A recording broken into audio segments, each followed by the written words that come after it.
Hindi siguro lingid sa bawat isa sa atin yung balita ngayon na evident or pinaka sikat na usapin ngayon sa social media, yung patungkol kay sex bomb IC, na dating dancer ng Itbulaga, na siya ay nagkaroon ng isang anak na miyembro ng LGBTQ or isang gay.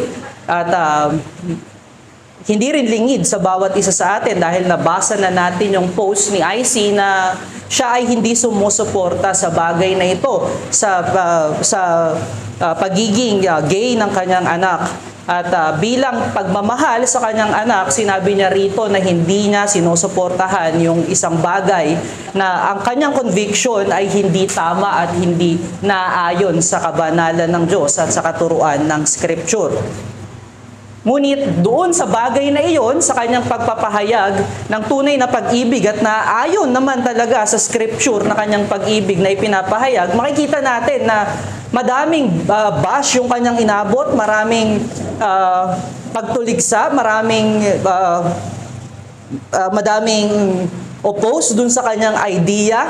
Bagkos hindi kanyang idea ito ay idea ng Scripture, idea ng Diyos. Ito ay mula sa Panginoon at kaisipan ng Diyos patungo sa kanyang mga nilikha. Ngunit ang mundo, makikita natin, ay oppose talaga sa Diyos dahil siya ay hindi kumikilala ng kabanalan ng Diyos. Makikita natin yung mga comment kay IC na kung siya ay tunay na nagmamahal, tatanggapin niya yung naisin ng kanyang anak. Yung pagkakaalam ng kanyang anak kung ano yung kanyang kasarian. Ngunit, sa ating paniniwala, hindi ito ang tunay na pagmamahal. Kung ating titignan ng pagmamahal ng isang tunay na magulang, dumadaan tayo sa isang pagdidisiplina at minsan ito ay hindi comforting sa ating mga pakiramdam. At kung tayo ay mga magulang, ganun din yung ating pakiramdam sa pagdidisiplina. Hindi ito comforting para sa atin. Ngunit ito ay ekspresyon ng tamang pagmamahal dahil inililid natin sa katotohanan ang ating mga minamahal sa buhay o ating mga anak. Katulad ng passage natin ngayong umaga, makikita natin dito sa John chapter 9 verse 13 to 34 yung katotohanan ng Diyos at kanyang inihayag sa kanyang mga nilikha, na yung kanyang kaligtasan ay nagmumula lamang sa Diyos, yung kanyang habag at yung kanyang pag-ibig ay nagmumula lamang sa Diyos at ibinibigay niya lamang sa kanyang mga hinirang. At ngunit at dito sa ating passage, yung nakatanggap ng biyaya, grasya at ng pag-ibig ng Diyos ay tumitindig ng may tapang at may conviction sa kanyang puso patungkol sa kanyang natanggap. At kahit merong mga oppression at merong mga hindi pagsang-ayon ng mundo sa kanya, siya ay nagpapatuloy at siya ay may tiwala doon sa kanyang tagapagligtas at sa kanyang Diyos. Basahin natin yung ating passage sa umagang ito. Basahin natin John chapter 9 verse 13 to 34. And the Lord said, "They brought to the Pharisees the man who had formerly been blind. Now it was a Sabbath day when Jesus made a mud and opened his eyes. So the Pharisees again asked him how he had received his sight. And he said to them, He put mud on my eyes, and I wash, and I see. Some of the Pharisees said, This man is not from God, for he does not keep the Sabbath. But others said, How can a man who is sinner do such signs? There was a division among them. So they said again to the blind man, What do you say about him, since he has opened your eyes? He said, He is a prophet. Verse 18, the Jews did not believe that he had been blind and had received his sight until they called the parents of the man who had received his sight and asked them, Is this your son, who you say was born blind? How then does he now see? His parents answer, We know that this is our son and that he was born blind. But how he now sees, we do not know, nor do we know who opened his eyes. Ask him. He is of age he will speak for himself. His parents said these things because they feared the Jews, for the Jews had already agreed that if anyone should confess Jesus to be Christ, he was to be put out of the synagogues. Therefore, his parents said, he is of age, ask him. Verse 24, so for the second time, they called the man who had been blind and said to him, give glory to God. We know that this man is a sinner. He answered, whether he is a sinner, I do not know. One thing I do know, that though I was blind, now I see. They said to him, what did he do to you? How did he open your eyes? He answered them, I have told you already, and you would not listen. Why do you want to hear it again? Do you also want to be his disciples? And they reviled him, saying, you are his disciple, but we are disciples of Moses. We know that God has spoken to Moses, but as for this man, we do not know where he comes from and where he comes from. The man answered, why, this is an amazing thing. You do not know where he comes from, and yet he opened my eyes. We know that God does not listen to sinners, but if anyone is worshiper of God and does his will, God listened to him. Never since the world began has it been heard that anyone opened the eyes of a man born blind. If this man were not from God, he could do nothing. Verse 34, they answered him, you were born in utter sin, and would you teach us? And they cast him out of the synagogue. Paabot nga ako nung cellphone. Thanks. Sorry po. Hindi ako nakapag-timer. Stopwatch.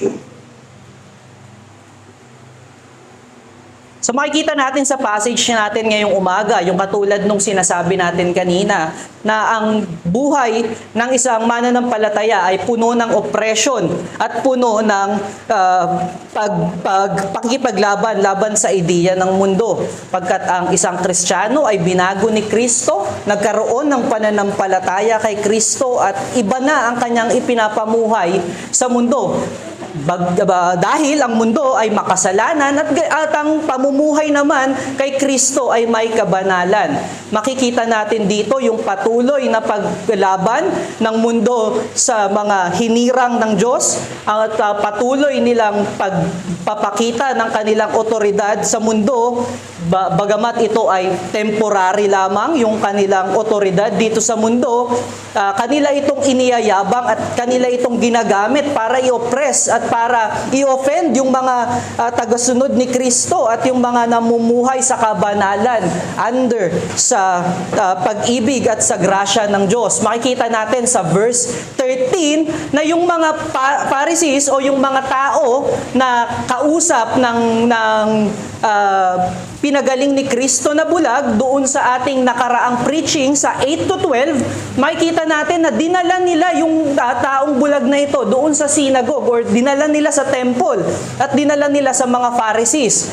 Kaya nila dinala yung taong ito, yung man born blind doon sa mga Pharisees dahil ang kanilang kaisipan, ito ay may kinalaman sa religious matter. Kaya naman kung kanilang pag-uusapan yung mga bagay patungkol sa Diyos o sa relihiyon, kailangan ito ay suriin ng mga Pharisees. At ang makikita natin dito na yung pananampalataya at yung mga bagay ay tinitimbang ng mga tao ng Israel sa pamamagitan ng sinasabi ng kanilang mga pinuno sa relihiyon.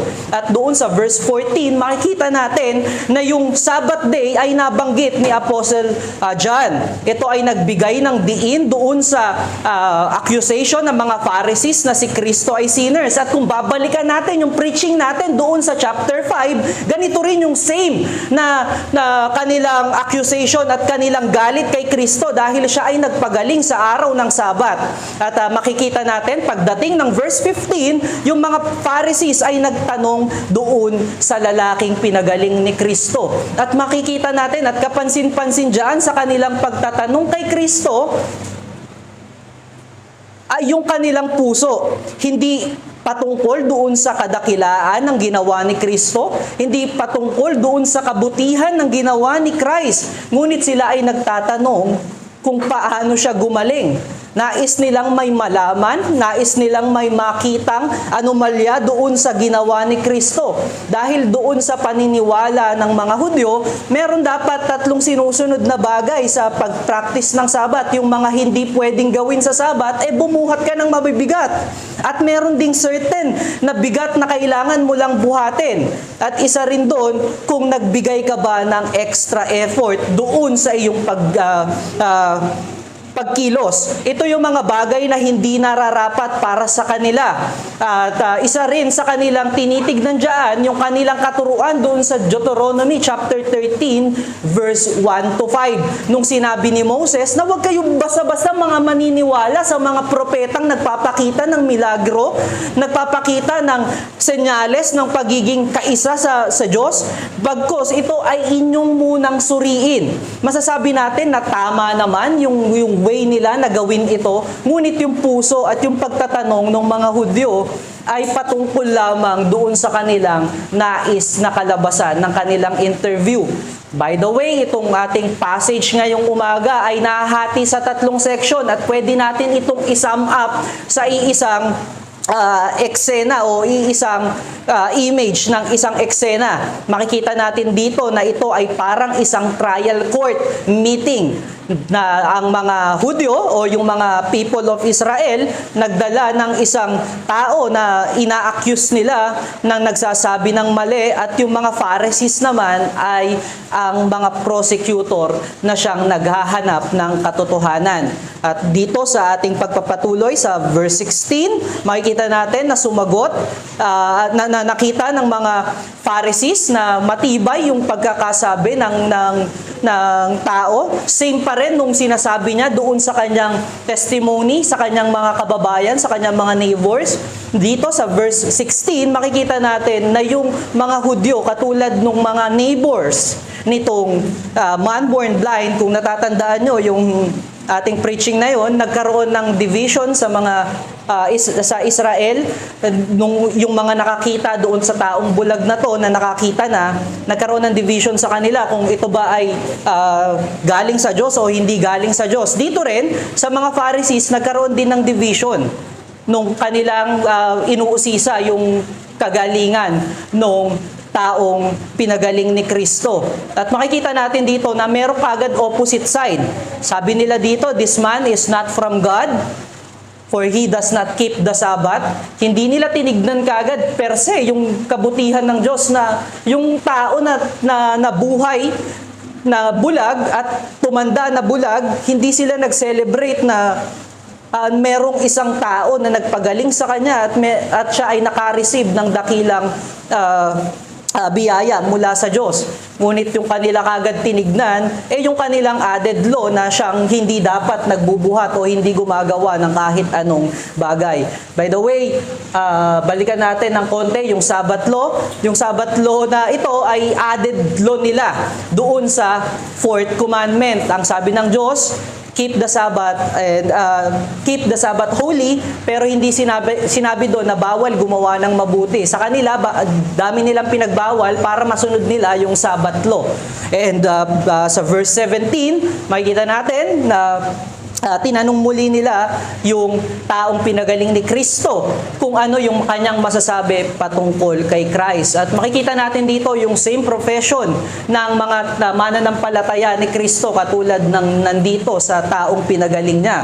Sinabi niya, he is a prophet. At maaalala natin yan sa verse 6. Sinabi yan ng mga naka-receive ng milagro ni Kristo sa kanyang pagpapakain ng 5,000 people or 5,000 men. At pag sinabi mong prophet, mababalikan natin dyan yung Deuteronomy chapter 18 verse 18 na ipinangako ng Diyos na siya ay magdadala ng bagong prophet na siyang magpapahayag ng katotohanan ng Panginoon. So yung sinasabi dito, as if sinasabi dito ng man born blind, bagamat hindi pa niya kilala itong si Kristo, siyang nagpagaling sa kanya, wala siyang knowledge fully dito sa kanyang benefactor, sinasabi niya na siya ay ang Kristo, as if na ganon yung kanyang sinasabi. At dito sa pangalawang parte ng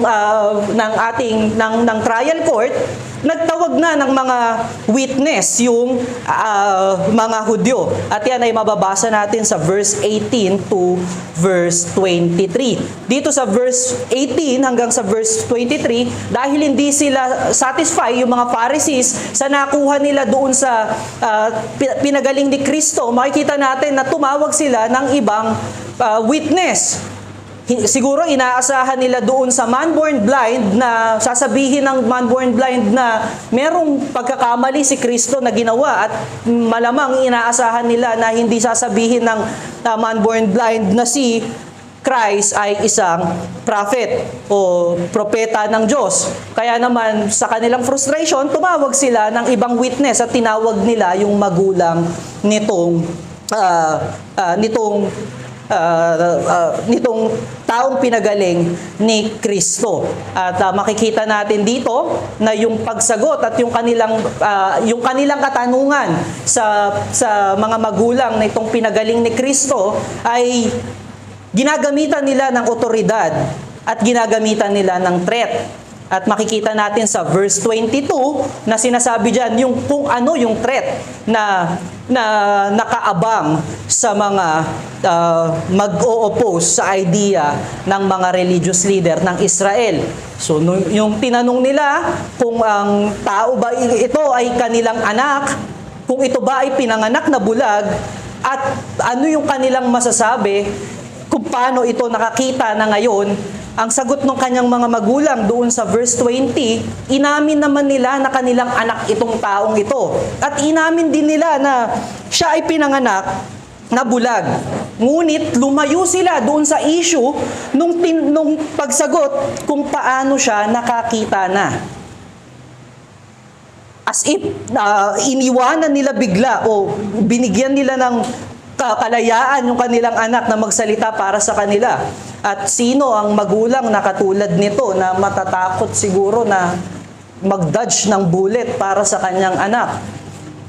Ganito kaseryoso siguro yung pressure na nararamdaman ng kanyang mga magulang. At hindi lang nung magulang nung taong pinanganak na bulag, bagkus, gayon din yung tao mismong pinagaling ni Kristo. Yung iwanan ka ng mga pinagkakatiwalaan mong tao o yung inaasahan mong tao, lalo na siya ay pinanganak na bulag, ay masakit siguro ang pangyayaring ito. Ngunit lagi nating tandaan na ito ay nangyari din at naranasan ng ating Panginoon. Nang siya ay iwan ng kanyang mga kaibigan, nung siya ay ipapako sa krus. Kaya naman, nauunawaan ni Kristo yung nangyayari siguro dito, doon sa taong kanyang pinagaling. At gayon din, nauunawaan niya yung pressure na meron doon sa mga magulang nung kanyang pinagaling. Ngunit masasabi natin na yung ginawa ng kanyang mga magulang ay hindi magandang pananampalataya at hindi magandang pagtugon sa kabutihan ng Diyos. Imbis na sila ay mag-celebrate dahil yung kanilang anak at last ay nagkaroon ng pagkakatanaw sa mundo, sila ay nakaramdam ng kabigatan patungkol dito sa bagay na ito. Na dahil nakakita ka ngayon tayo ay inuusig ng mga otoridad. Na tayo ngayon ay nasa ganitong sitwasyon. Para sa kanila, hindi magandang bagay pa na nakakita itong kanilang anak. At makikita natin dito, yung kahinaan ng tao kung wala ang grasya ng Diyos. ito ay oppose o hindi katugma ng tugon ng taong pinagaling ni Kristo. Doon sa ating pangatlong section na makikita natin doon sa verse 24 to verse 34. Makikita natin dyan na pagkatapos tawagin at hindi naging satisfy muli yung mga Pharisees sa sagot ng mga magulang niya dahil inamin nga nila na itong tao na to ay pinanganak na bulag at kanilang anak, sila ay reliable na testigo na bulag talaga ang batang ito nang siya ay pinanganak at ngayon ay nakakakita na. Nagkaroon lamang ng mas higit na pagdiin dun sa milagrong ginawa ni Kristo. Mas nagbigay lamang ng diin na si Kristo ay dakilang Diyos. Maihahambing natin ito sa creative power ng Diyos na siya ay nagbibigay ng buhay at siya ay nagbibigay ng siya yung lumikha sa tao at kaya niyang magbigay ng buhay sa tao. Kaya naman tinawag muli nila itong pinagaling ni Kristo. At makikita natin sa verse 24 yung intensyon ng kanilang mga puso, yung tunay na intensyon ng puso ng mga Pharisees patungo sa tao na ito at sa milagro ni Kristong ipinakita sa kapangyarihan ng Diyos na ipinamalas mula kay Kristo. Sabi nila dito sa tao na ito, give glory to God. We know that this man is a sinner. Marahil masasabi natin na tama yung ginawa ng mga Hudyo na sinabi nila na give glory to God. Tama naman yun sa per se na dapat talaga na lahat ng bagay ay binibigay natin ng papuri sa Panginoon. Ngunit hindi pa tapos yung kanilang statement dito na give glory to God, makikita natin yung intensyon nila nang sinabi nilang give glory to God doon sa susunod na paragraph na kanilang sinabi. We know that this man is a sinner. Nais nila, sinasuggest nila dito sa man born blind na magbigay ka ng glory sa Panginoon sa pamamagitan na i-blaspheme mo si Kristo. Sinasabi nila na sabihin mo na itong tao na ito ay sinner. Sa pamamagitan nun, magbibigay ka ng glory sa Diyos. Ito yung kanilang sinasuggest dito sa taong pinagaling ni Kristo. Imagine natin kung gaano kadark yung isip ng tao patungo kay Kristo na nakakita sila ng milagro at kamanghamanghang kapangyarihan ng Diyos.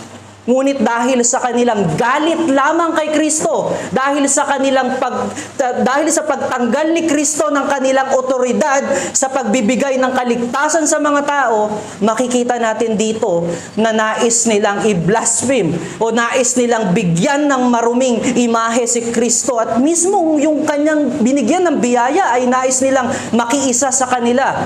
Ngunit yung sagot ng taong ito doon sa kanyang sa mga Pharisees ay napaka-tibay at nais nating magkaroon ng ganitong katulad na puso. Marahil masasabi natin na sa kanyang unang sagot sa verse 25 na nag-compromise itong tao na ito. Ngunit hindi po yan ang kanyang naisin.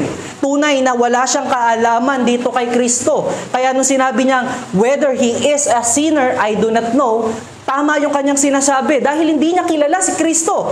Pagkat nung kanyang nakita yung mundo, nung siya ay nakakita, hindi niya na nakita si Kristo. Wala na siyang pagkakataong kilalanin si Kristo. Ngunit yung kasunod na kanyang sinabi ay kamangha-mangha. One thing I do know, that though I was blind, now I see. Sinasabi niya na kamangha-mangha yung bagay na ito. Na ako ay bulag, ngayon ay nakakakita na. Pwede natin itong ma-connect doon sa ating buhay bilang isang mananampalataya at tunay na kinilos ni Kristo. Tayong lahat na nilikha ng Diyos ay naging nasa ilalim ng kasalanan dahil si Adan ay nahulog sa kasalanan. At lahat tayo ay pinanganak bulag spiritually at walang pagkakakilala sa Diyos. Hindi natin kilala ang Diyos at makikita natin dito sa verse 25 nung inabot tayo ni Kristo nang tayo ay baguhin ng banal na spirito at hayaang makita yung katotohanan ng Diyos. Ipinapakita dito na wala tayong parte ni kahit isa sa kaligtasan na ating tinanggap kay Kristo. Na hindi tayo tinignan sa ating worthiness. Na hindi tayo tinignan kung tayo ay karapat-dapat. Na hindi tayo nag-angat man lamang kahit kakaunting ng ating daliri para tayo ay iligtas. Ngunit ito ay mula sa grasya ng Diyos. Ito ay mula sa kanyang mayamang biyaya. Ito ay mula sa kanyang kalooban at mayamang pag-ibig para sa kanyang mga hinirang. At makikita natin dito, dahil sa kanyang pananampalataya, at pag-oppose sa idea ng mundo at pag-oppose dito sa mga self-righteous na mga tao na kalaban ni Kristo, siya ay ipinalayas doon sa sinagog. Siya ay tinanggal doon sa kapulungan ng mga Hudyo na sumasamba kay Yahweh. Tinanggalan siya ng karapatang pumasok sa kanilang templo ng pagpupuri. Itinakwil siya ng kanyang mga magulang. At ito ang tunay na nangyayari sa buhay ng isang Kristiyano. Marahil dati marami tayong kaibigan dahil tayo ay kaisa ng mundo sa kalukuhan at kasalanan. Marahil tayo dati ay mahal ng iilan nating mahal sa buhay. Ngunit nung tayo ay nag-iba ng relihiyon, tayo ay tinakwil at tayo ay hindi na minahal ng ating mga ibang kamag-anak. Ngunit nais nating sabihin at nais sabihin ni Kristo sa atin ngayong umaga na bagamat tayo ay itinakwil ng mundo, binuksan naman ng Diyos ang kanyang kaharian para sa bawat isang hinirang at biniyayaan niya ng pananampalataya sa Kanya. At hindi lamang tayo citizen ng kalangitan. Tayo din ay naging anak ng Diyos na siyang namumuno sa kahariang ito. Makikita natin sa mga susunod na passage sa chapter 35 sa verse 35 to verse 41, sa susunod nating preaching dito, kung paano niyakap ni Kristo at ng kalangitan ang taong ito na tumindig sa kanyang pananampalataya. Kaya naman ang ating mensahe sa umagang ito na makikita natin sa buhay ng taong binago ni Kristo, biniyayaan ng paningin pisikal at spiritual, binigyan ng pananampalataya, ang ating nakuhang title dito at pwedeng ma-title dito, The Faith from Christ That Sets Man Free. Akala ng mundo tayo ay nagiging kulong sa ating mga sarili pag tayo ay kanilang dinispise, pag tayo ay kanilang inopose. Ngunit tayo ay higit na nagiging malaya. Dahil sa katotohanan ni Kristo. At dahil sa title na yan, tayo ay may mensaheng dalawa. The persistence of the sons of darkness to deny the truth. At yung pangalawa, the perseverance of the sons of light declares the truth. Makikita natin na bumalik yung tema doon sa magkalabang kaharian.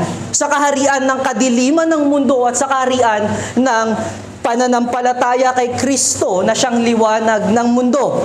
Makikita natin dito, i-consider natin yung ating unang point, the persistence of the sons of darkness to deny the truth. Makikita natin doon sa passage natin ngayong umaga sa verse 13, 15, 16, 17, 18 to 23, 24 and 26, 28 to 29 at verse 34, yung i-insist at patuloy na pagde-deny ng mga nasa kadiliman patungkol sa katotohanan ni Kristo. Sa verse 13, makikita natin na dinala siya ng mga taong kanyang pinaliwanagan kung paano siya nakakita doon sa courtyard ng temple ng Israel o ng Jerusalem. Makikita natin dito yung kanilang naisin. Marahil hindi sila makapag-decide kung totoo ba yung nangyari kay Kristo o hindi. Doon sa taong pinagaling o hindi. Pero ang ating makikita rito, na pwede naman nilang husgahan kung totoo yung profession nitong taong pinanganak na bulag, kung ito ay mula sa Diyos. Makikita natin dun sa latter part ng ating passage na walang kahit isang ganitong milagro na nangyari sa history at gayon din sa history ng Scripture. Kaya makikita natin ito ay katulad ng pag-create ng Diyos doon sa Genesis chapter 1 at sa chapter 2 sa pag-create niya ng tao. Nag-create ang Diyos ng bagong mata para dito sa taong bulag.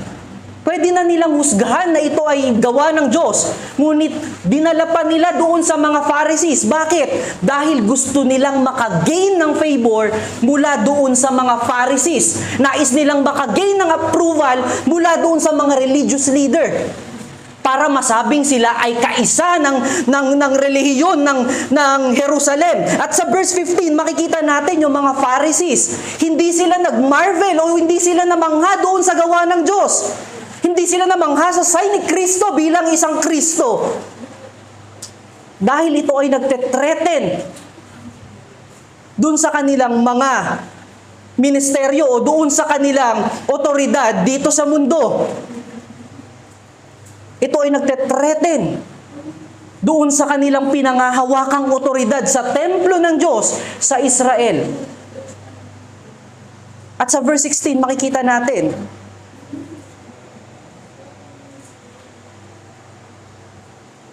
na naisin nila na i-transgress. Nais nilang i-convince yung pinagaling ni Kristo na si Kristo o si Jesus Christ ay isang sinner at hindi isang mula sa Diyos.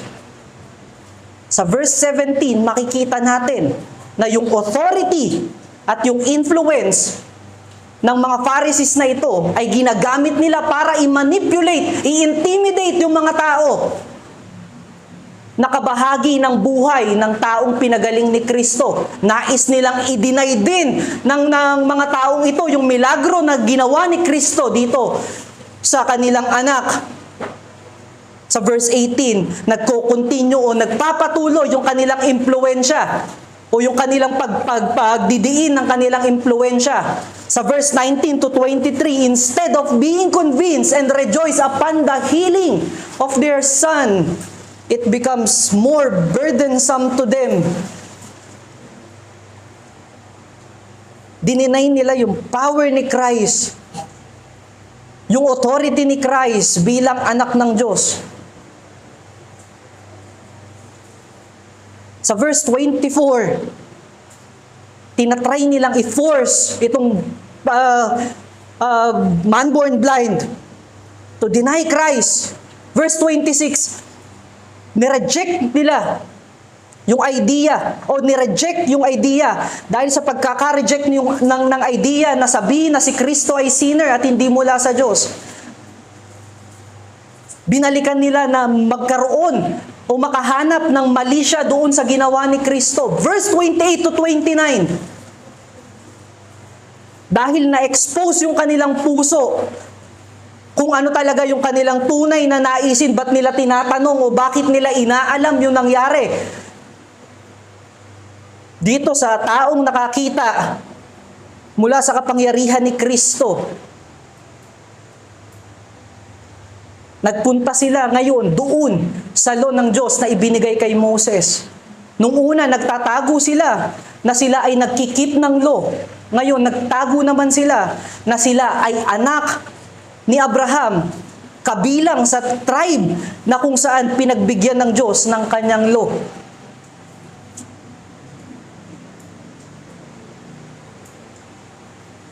At verse 34, lahat ng hindi sang-ayon sa idea nila, sa kanilang madilim na idea, ay pinapatalsik nila sa kanilang kapulungan. Kanilang dinedespise, kanilang ino-oppress, kanilang iniiwanan. The testimony of the healed man about the truth of God.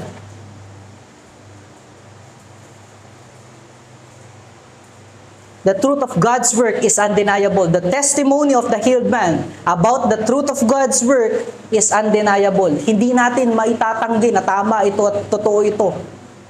Ito ay malinaw doon sa mga taong nagdala sa kanya sa synagogue or doon sa temple court. Ito ay malinaw na totoo at may kapangyarihan ng Diyos na siyang gumabay dito sa taong ito sa mata ng mga Pharisees at para sa kanyang mga magulang. Nakita nila na si Kristo talaga ay kamangha-mangha ang ginawa. Ngunit dahil sa kanilang kadiliman ng kaisipan, ngunit dahil sa kanilang sariling mga naisin, sa naisin ng kanilang mga laman at na dinidikta ng kanilang kaisipan at puso, kanilang nireject yung katotohanan na ito. They are insisting that to be able to be part of God's kingdom, one must work his own worthiness. Tignan natin kung paano nila wino-work yung kanilang sariling salvation para maging parte ng God's kingdom. Nagpapalakas sila sa mga Pharisees para makakuha ng approval na sila ay tunay na anak ng Diyos. Yung mga Pharisees, nagsasabing sila yung nakakaalam at sila yung pinaka-perpektong halimbawa ng pagsunod ng law.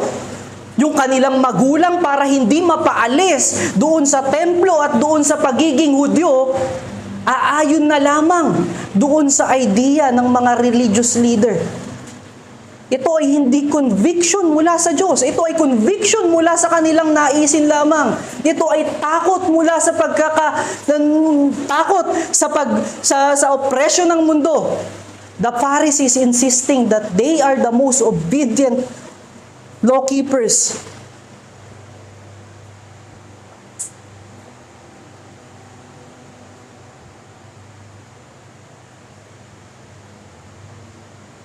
Ang ating naistandaan dito mga kapatid, rejection of God's truth is the greatest sin.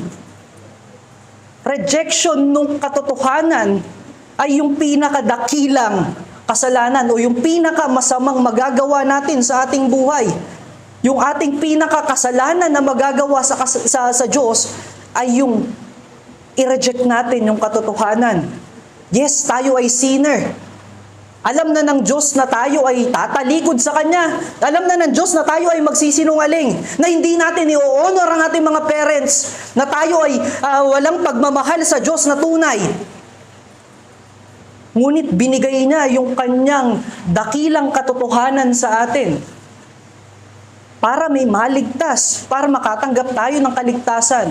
Ngunit ang tanggihan nito ay mas greater pa na sin. Tignan natin kung paano nila tinanggihan yung katotohanan ng Diyos. They thought that the law will keep them from being the people of God and to the kingdom of God. Masyado nilang ibinobos o pinagyayabang yung batas ng Diyos na ibinigay sa kanila. Makikita natin sa verse 28 at sa verse 29. Kami yung mga pinagbigyan ni Moses ng law. Kami yung mga aral sa salita ng Diyos. Huwag nyo kaming turuan kung paano nila tignan lowly yung isang kinilos ni Kristo. At kamangha-mangha naman yung pananampalataya nitong pinagaling ni Kristo. Bagamat siya'y walang kaalaman, bagamat siya ay mahirap at walang masyadong naniniwala sa kanya, siya ay tumindig sa kanyang pananampalataya, sa kanyang conviction. Yung mga Hudyo, iniisip nila na yung pag-keep ng law o yung pagsunod sa law ang kanilang daan patungo doon sa kaharian ng Diyos. Para sila ay manatili sa kaharian ng Diyos. Para sa kanila, yung Israel na, yung bayan ng Israel, yung kingdom ng Diyos. Sa kanilang kaisipan, kung ikaw ay patuloy na gumagawa ng mga batas ng Diyos, ikaw ay anak ng Diyos. At para malaman na tama yung ginagawa mo sa law, kailangan mo itong ipakita sa mga Pharisees, sa kanilang mga religious leader.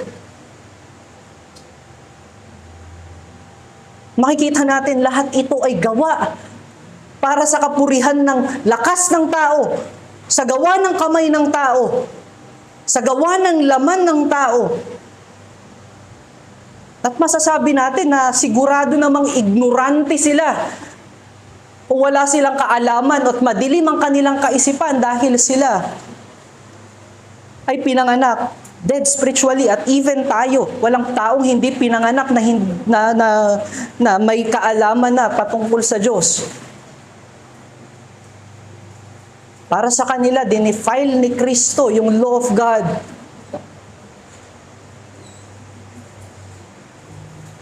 At para sa kanila, hindi totoong galing sa Diyos si Kristo, dahil si Kristo ay opposed doon sa kanilang mga added law at sa batas ng Sabat. Kung sasabihin natin na tayo ay patay sa kasalanan, na pinanganak tayong patay sa kasalanan, hindi natin maitatanggi na napakarami ng kapahayagan ng Diyos para makilala natin siya. At ito yung pinapakita ngayon ng passage. Merong nag-profess ng ginawa ni Kristo sa Kanya. May nag-profess ng tunay na nangyari sa Kanya. Na may nag-profess ng kamanghamanghang gawa ni Kristo sa Kanya. Their sin of unbelief is not just their ignorance about God, but much greater unbelief.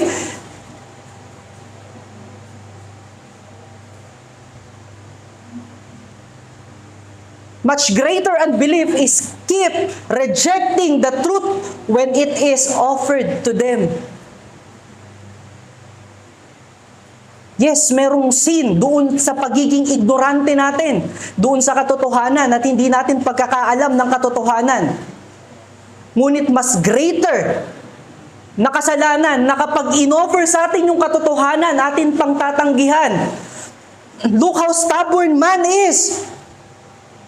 Inireveal ng Diyos yung kanyang sarili doon sa great miracle na nangyari dito sa taong bulag. Pinakita niya na mayroong Diyos na tunay na lumilikha. May Diyos na nagbibigay ng habag at awa sa mga patay sa kasalanan at walang kakayanan na buhayin ang kanilang sarili.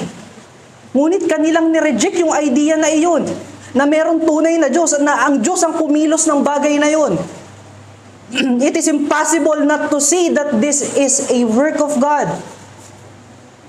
Just like the healed man tells to them, it is amazing. Sa latter part ng ating passage ngayon, imposibleng hindi nating makita na gawa ito ng Diyos. Ang bigyan ng paningin ng isang tao na pinanganak na bulag. I think wala pa nga hanggang ngayon na cure sa pagkakapanganak na bulag. Ganyang kabigat yung pinakita ni Kristong kapangyarihan ng Diyos, yung creating power ng Diyos.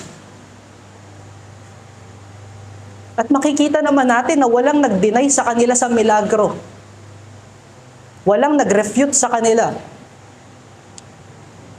ng kapangyarihan ng Diyos na ginawa ni Kristo.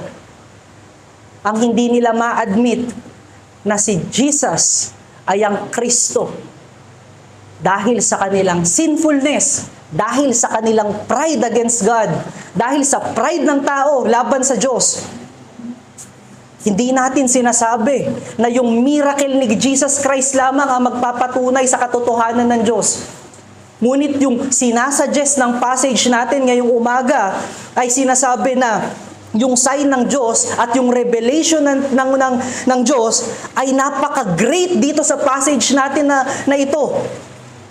Kaya naman kamangha-mangha din yung great rejection na meron doon sa mga Pharisees, sa tao ng Israel, at gayon din sa kanyang mga magulang, doon sa magulang ng taong pinagaling ng Diyos. The message of the healing of this man born blind is that man has no part on his salvation. That it is solely work of God and all is in the grace of God. Yung mensahe ng pagkakagaling ng tao, pagkakaroon ng paningin ng tao, ay wala tayong parte sa ating kaligtasan. Wala tayong parte sa ating pagkakapanganak muli. Wala tayong parte sa pagkakaroon ng pananampalataya. Lahat ito ay gawa ng Diyos at mula sa grasya lamang ng Diyos.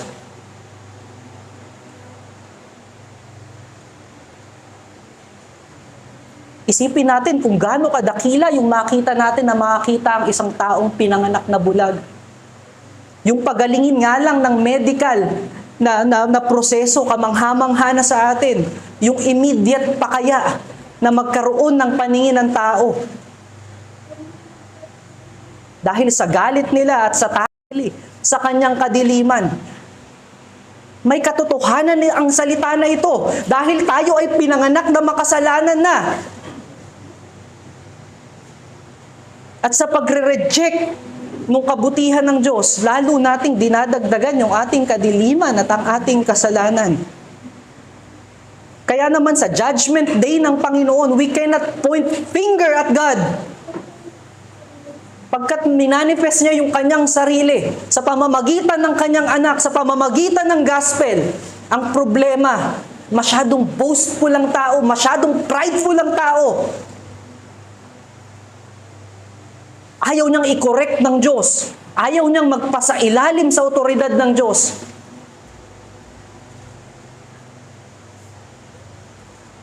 At kahit tayong mga Kristiyano, mga kapatid, meron tayong ganitong klase ng kasalanan.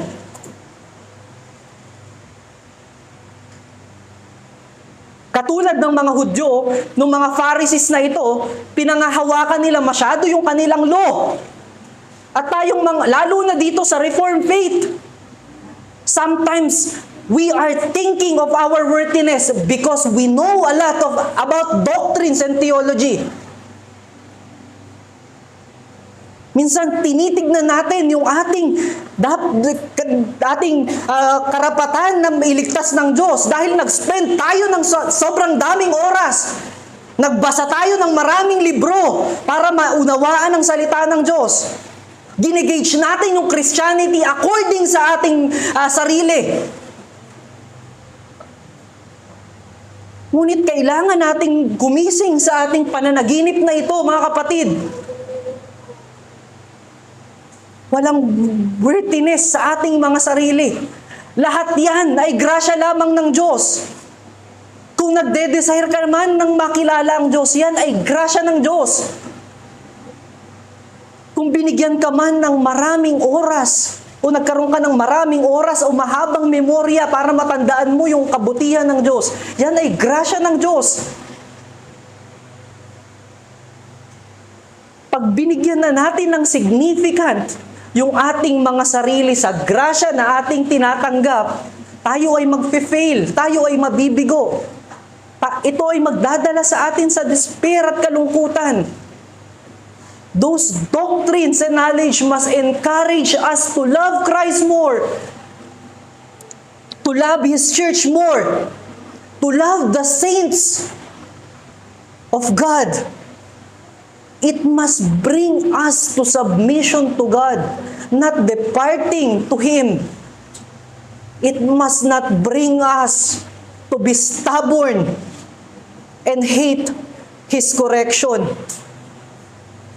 Ito yung common na problema sa atin, mga Kristiyano. Pag naka-acquire tayo ng something great from our Master, we easily forgot the benefactor of the great gift we have received. Madali nating dinedepart yung ating sarili doon sa giver. Matuto tayo doon sa pagkakamali ng mga Hudyo. Na bagamat sila ay nakatanggap ng law ng Panginoon, alalahanin natin yung preaching sa Romans. Na yung mga Hudyo, bagamat nakatanggap sila, hindi sila umakto according sa gamit ng law o ng batas ng Diyos sa kanila, kautusan ng Diyos sa kanila. We are created to submit to our Creator. We are redeemed to submit to our Redeemer. We are blessed to give glory to God. And Christ freed us from the bondage of sin to be conformed in His image, to His image. Yung knowledge patungkol sa Diyos ay dapat magbigay sa atin ng mababang kalooban, hindi lamang karunungan at kayabangan. Ito ay dapat magdala sa atin ng higit na panaghoy na maging dependent sa Kanya o sumandal sa Kanya. Ang ating pinupunto rito mga kapatid, rejection is possible. Possible. Even revelation is greatly manifest or manifested. Makikita natin kung gaano kayabong o kung gaano kayaman yung revelation ng ating Panginoon sa atin. Nireveal ng Diyos yung kanyang sarili sa Old Testament sa pamamagitan ng mga prophets. Nireveal niya yung kanyang sarili sa pamamagitan ni Kristo at ng kanyang krus. Gayon din sa mga panulat ng mga apostles sa New Testament at sa panahon ngayon. Yung word at yung canon ng kasulatan ng Diyos ay kumpleto. Plus yung ating mga resource and yung mga faithful na panulat ng mga forefathers in faith. Sabi sa Hebrews chapter 1 verse 1 to 3a na ganito kayaman yung ating tinanggap na kapahayagan mula sa Diyos. Hindi lamang sa biblical evidence, bagamat doon sa historical evidence. Makikita natin na even mga Roman writer, nalalaman yung account ni Kristo.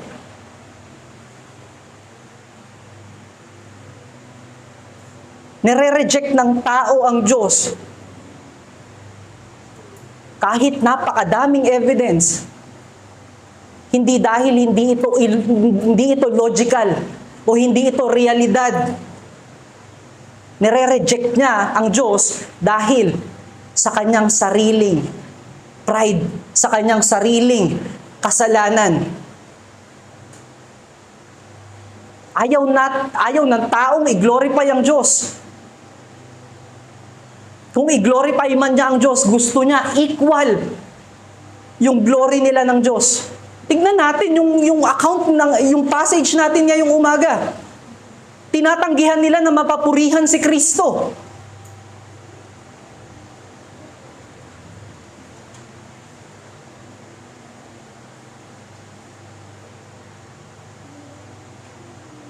Hindi natin matanggap na tayo ay makasalanan.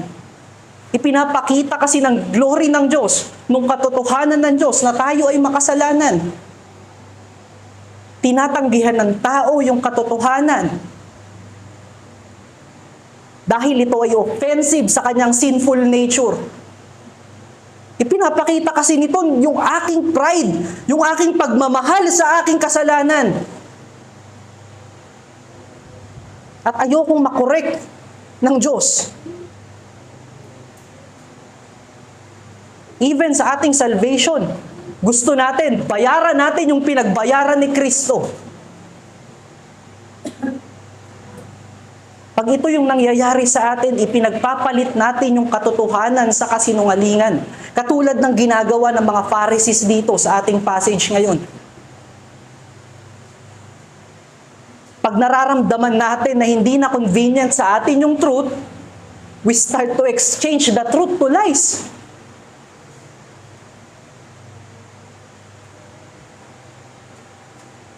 Pag hindi na convenient sa atin, nagre-reason na tayo ng mga reason ng rason ng mundo. Ginagawa na nating masama yung katotohanan ng Diyos. Consider natin yung passage natin ngayong umaga. Kung paano tinurn ng Diyos yung grasya ng Diyos o paano ginawa ng mga Hudyo yung grasya ng Diyos, yung pag-ibig ni Kristo bilang isang makasalanang gawa. Dahil lamang sa kanilang added law, dahil lamang sa paggawa ng effort sa Sabat.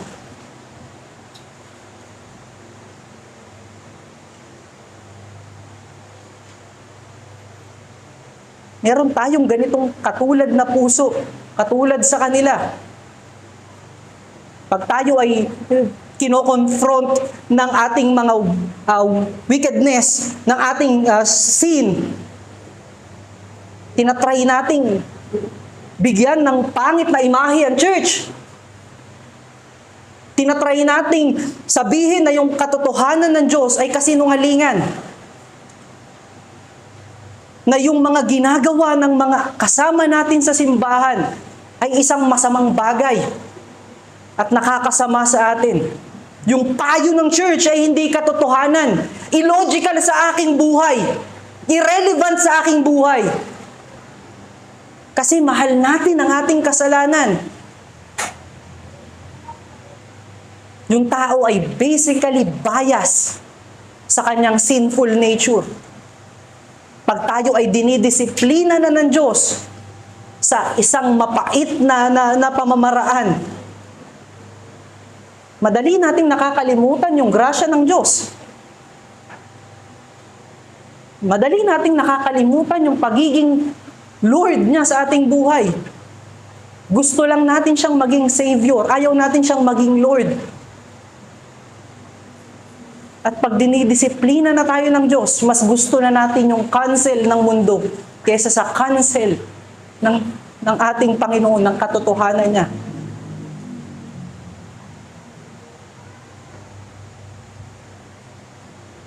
Lagi nating tandaan na yung ating nature ay contrary sa katotohanan ng Diyos. Kaya naman pag tayo ay nire-refine ng Diyos, pinapaganda ng Diyos, mahirap ito para sa atin. Pag tayo ay nililid ng Diyos patungo sa Kanya, ito ay totally opposite sa ating pride at sa ating flesh, kaya mahirap sa atin. Pag tayo ay ninonourish o pinapalusog ng ating Panginoon sa kaalaman at Kanyang wisdom, napakahirap nitong lunukin. Dahil ito ay napaka-different sa ating usual diet. Yung diet natin ay kasalanan. Ninonourish tayo ng Diyos sa kabanalan at katotohanan. Kaya napakahirap nito para sa atin.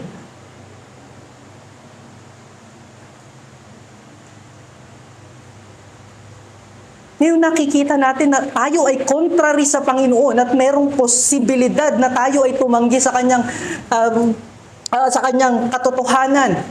Makikita natin na merong pag-akto ang bawat isang mananampalataya. Nung sinabi natin kanina na those who reject the truth imprison themselves to their own darkness, may pinapakita doon na action word na tayo ay dapat may pagkilos o may pagtugon doon sa mga biyaya na ibinigay ng ating Panginoon. At yung darkness, ang kanilang ibinibigay na pagtugon doon sa biyaya ng Diyos na makilala natin siya at makita natin yung kanyang katotohanan ay rejection. Ngunit sa ating challenge ngayon, sa umagang ito, ang sinasabi ng Panginoon, respond to the word of Christ. Do not resist the truth. Mag-respond tayo sa sinasabi ni Kristo. Kung sinasabi ng salita ng Panginoon na ang ating kaligtasan ay tanging sa krus lamang ni Kristo, sa pananampalataya sa gawa ni Kristo, at sa kanyang muling pagkabuhay at pagtalikod sa kasalanan, ito ay totoo. Maging painful man ito sa ating pride, kung sinasabi ng salita ng Diyos na kasalanan na mandaya sa iyong trabaho, bagamat ikaw ay gipit sa buhay, ito ay way ng Lord para ikaw ay paging banalin, para makita mo yung tunay na katotohanan niya sa buhay. Even it takes that the world despise us and even family reject us. Stand on the truth. Respond to the word of Christ. Do not resist the truth. Bilang tayo ay binago at bilang tayo ay nagkaroon ng pananampalataya sa Diyos, bilang nabuksan yung mata ng ating puso sa katotohanan niya. At yan ay maglilid sa atin sa ating pangalawang punto, the perseverance of the sons of light to declare the truth. Makikita natin yan sa verse 31 at gayon din sa verse 4 and 5 ng chapter 9. Sa whole narrative na ating binabasa, marereflect natin yung conviction patungo sa katotohanan ng taong pinagaling ni Kristo. Itong conviction ay nag-lead doon sa kanya para tumayo doon sa katotohanan sa gitna ng oppression, sa gitna ng threats ng rejection ng mundo. Pwede nating makita yung ating sarili dito sa pinagaling ni Kristo. Makikita natin kung paano in-enlightens ni Christ yung ating puso sa katotohanan niya. Kung paano natin naunawaan yung ating great misery sa sin. Kung paano tayo walang kaligtasan, hindi makakalabas kung nasaan tayong darkness o nasaan tayong kadiliman. Ngunit dahil sa grasya at habag ng Diyos, tayo ay inabot niya. Na tayo ay nagkaroon na siya ay namuhay ng perpekto dito sa mundo para ibigay sa atin yung kanyang righteousness. Na siya ay namatay para maging propitiation ng ating sin.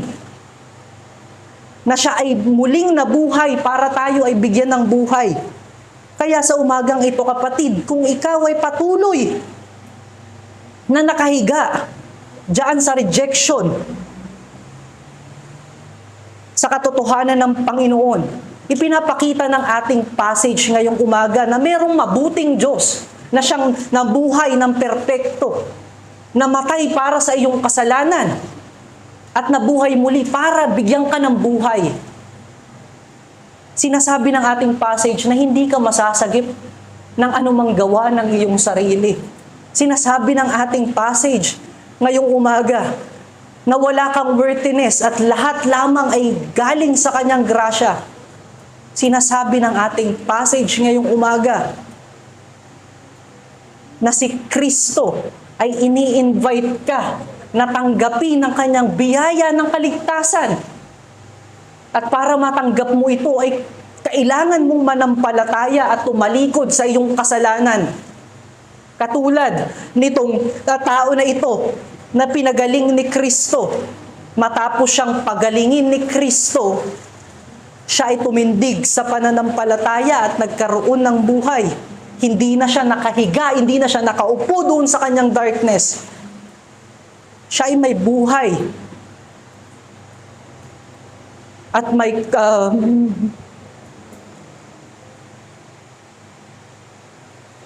may kasiyasiyang buhay sa pamamagitan ng biyaya ng Diyos.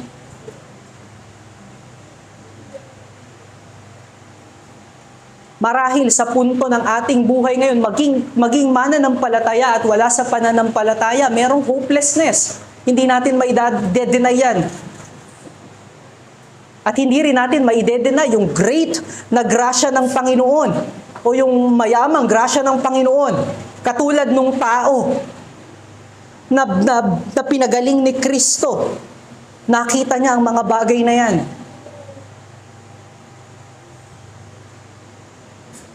Nagiging realistic sa atin yung grasya ng Diyos kapag ito ay tunay nating naranasan.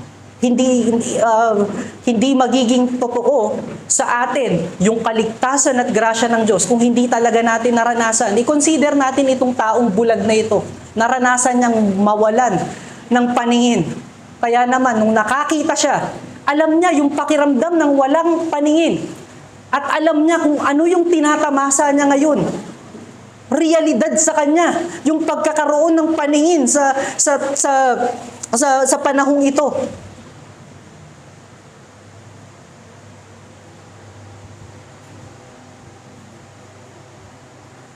I-consider natin yung taong ito, nakatulad natin. Kung tunay nating nakita yung yaman ng grasya ni Kristo, mahalaga sa atin yung grasya ni Kristo. Kung tunay nating nakita yung ating hopelessness, tunay nating nakita yung grasya at mercy ni Christ, nang tayo ay manampalataya sa Kanya. Ang ating nais tandaan dito ay the light of Christ reveals the awesome truth of God's righteousness. Naunawaan niya yung kanyang kabulagan dahil binigyan siya ni Kristo ng paningin. Yung buhay ng taong ito na pinanganak na bulag, ay nakakaunawa sa darkness nang walang makita. Ba't nagkakaroon ng realidad yung mga bagay-bagay sa kanya simula nung siya ay nakakita? Totoo na hindi natin ma-explain at hindi natin maisasapamuhay ang isang bagay kung hindi talaga nating naranasan.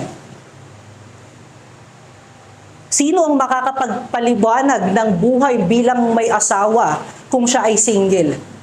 Sino ang makapagpapaliwanag ng galak ng isang ama na makita ang kanyang anak na isinilang kung wala siyang anak? Sino ang makakapagpaliwanag ng isang profession o isang career kung hindi naman niya pinractice ito ni minsan? Ganito yung nangyari doon sa taong pinagaling ni Kristo. Nalalaman niya kung paano maging bulag at nalalaman niya ang pamumuhay na merong paningin.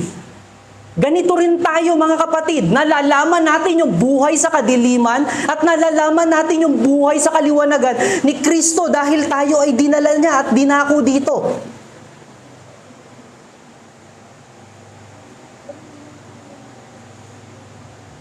Yung liwanag ni Kristo ang nagdala ng katotohanan ng Diyos sa ating mga buhay. At even dito sa tao na kinilos ng Panginoon upang maging obedient sa kanyang law. Makikita natin na minahal niya si Kristo at yung biyaya ni Kristo sa kanya nang siya ay tumayo kahit na siya ay iwanan ng kanyang pamilya. Ipinapakita doon yung kanyang pag-ibig kay Kristo at sa kanyang ginawa. Dahil iyon ay nakatanggap siya ng tunay na biyaya. Ang ating katanungan sa ating ngayong umaga, minamahal ba natin yung grasya na meron tayo, na tinanggap natin kay Kristo? Katulad ng pagmamahal ng taong ito sa ginawa ni Kristo sa kanya at doon sa taong gumawa, doon sa Diyos na gumawa sa kanya nito, nagbigay sa kanya ng biyaya na ito.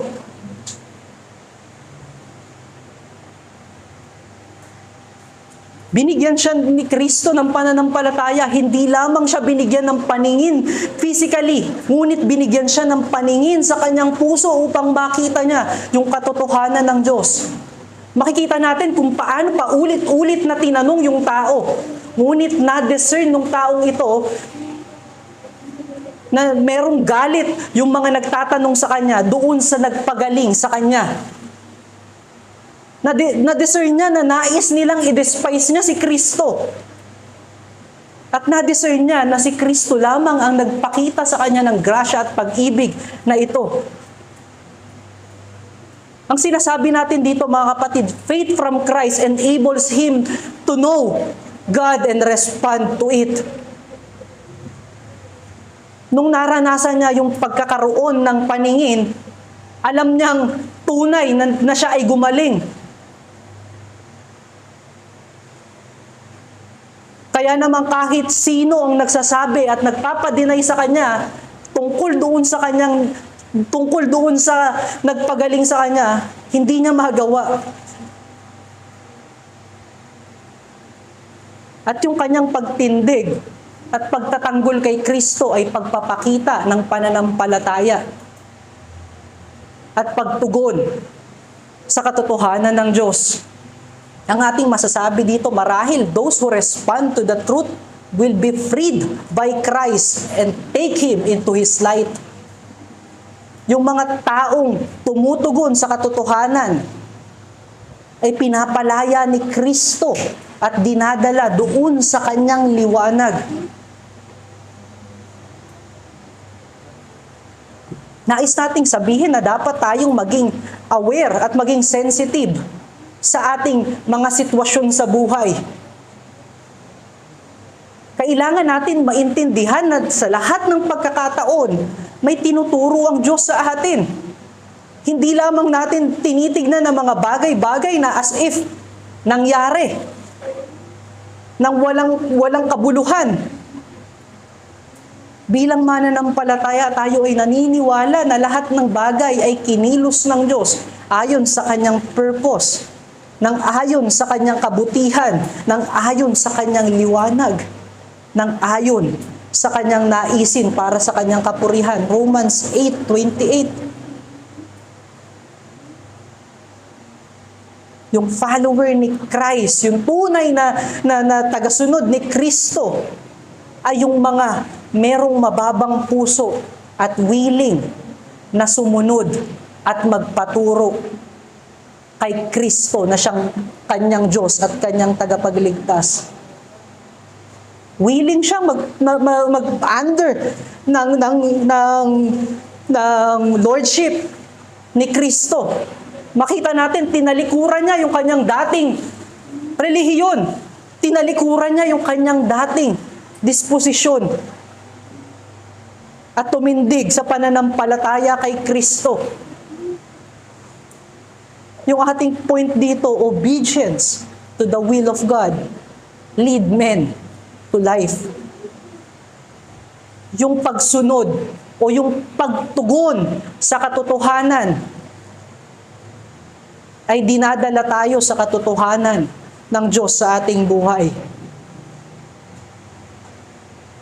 The light of Christ give us the true knowledge of life. Yung knowledge na ito sa buhay ay ine-empower tayo to respond to His holiness and stand firm to His truth. Katulad nitong taong kaka-convert lamang sa Christianity.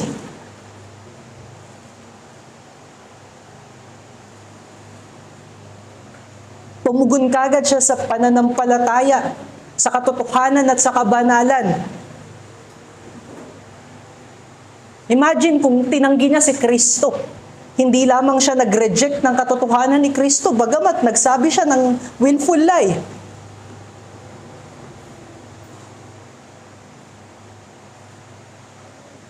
Nalalaman niya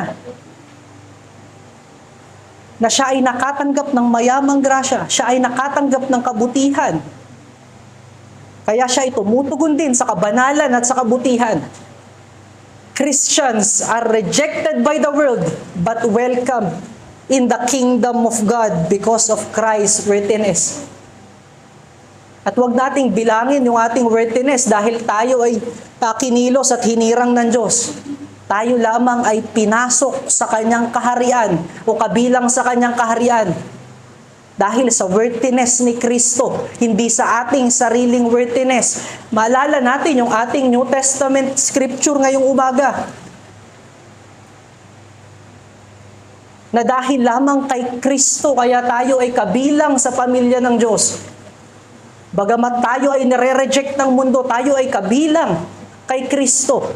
Dahil sa mayamang gawa ng Diyos, dahil sa kanyang mabuting kalooban, children of God will reject the idea of the world and embrace the truth of God. I-reject natin yung idea ng mundo kung tayo ay tunay na nanampalataya kay Kristo. Iiwanan natin yung idea ng mundo na patuloy na mamuhay sa kasalanan, na isuppress ang truth, natanggihan yung katotohanan ng Diyos. At iyon ay action word at bilang pagtugon iyon sa biyaya ng Diyos. At niyayakap natin yung katotohanan naman na tayo ay dapat mamuhay sa kabanalan at pagtindig sa pananampalataya kahit tayo ay inuulan ng anumang pagbabatikos at kung anumang kayang ibato sa atin ng mundo. Kahit tayo ay iwanan ng mundo, kahit tayo ay tignang baliw ng mundo, kahit tayo ay tignang mangmang ng mundo, tayo ay may sinseridad dahil ito yung ating conviction. Ma-remind sa atin yung darkness ng ating buhay dati, kung paano tayo pagod sa paggawa ng mga bagay para matanggap natin yung salvation. At lahat ng paggawa na iyon ay 50-50. Ngunit nung malaman natin na tayo ay binigyan ni Kristo ng kaligtasan at ang kailangan nating gawin ay manampalataya at sumunod sa Kanya, tumalikod sa kasalanan, nakita natin yung liwanag ng buhay. Nakita natin yung kabutihan ng Diyos. Nakikita natin yung kagaanan ng yoke ni Christ.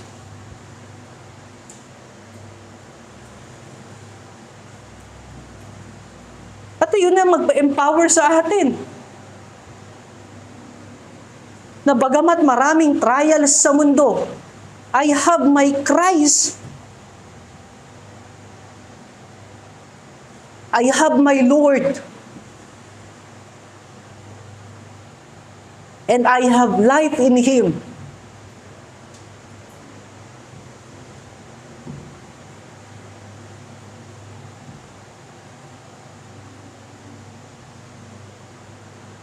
Tignan natin kung paano naging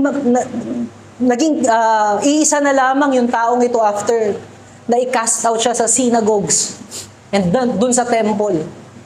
Ngunit hindi siya nag-iisa. Kung titignan natin yung ating Old Testament Scripture, yung ating New Testament Scripture, ang lahat ng nananampalataya at ang lahat ng nakatanggap ng grasya ng Panginoon ay nasa iisang bubong ng pamilya ng Diyos. Nasa iisang kaharian ng Diyos.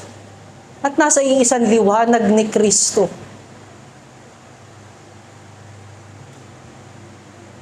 At ang challenge natin dyan sa bagay na iyan ay walk according to the truth of God. Abide in Christ and in His body. Live according to His word. Stand firm in truth. Defend the gospel and the testimony of the church. Tumugon tayo kahit mahirap. Kahit alam nating i-despise tayo ng mundo. Tumugon tayo kahit it takes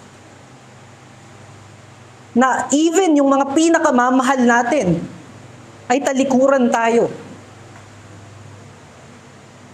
Makita nating masigit yung pagmamahal ni Kristo nung makita niya tayo na nandoon sa sulok ng ating kadiliman at bigyan ng biyaya at kaligtasan.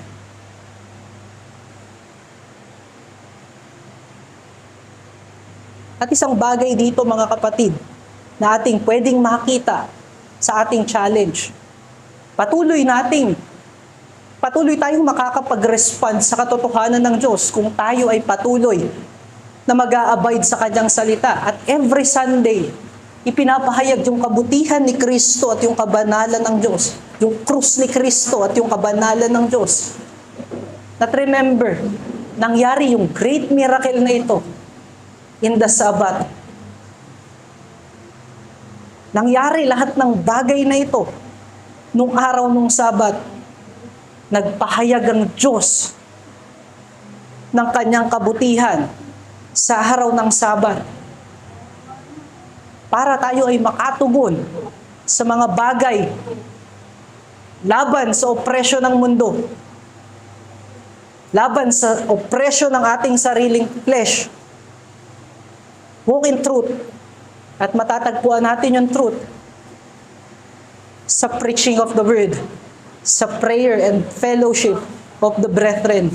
Sa ating pagtatapos, we may be cast out by the world, but God opens the gate of His kingdom to us, and we are not just citizens of it, we are also children of God that rules over His kingdom. Tayo'y manalangin.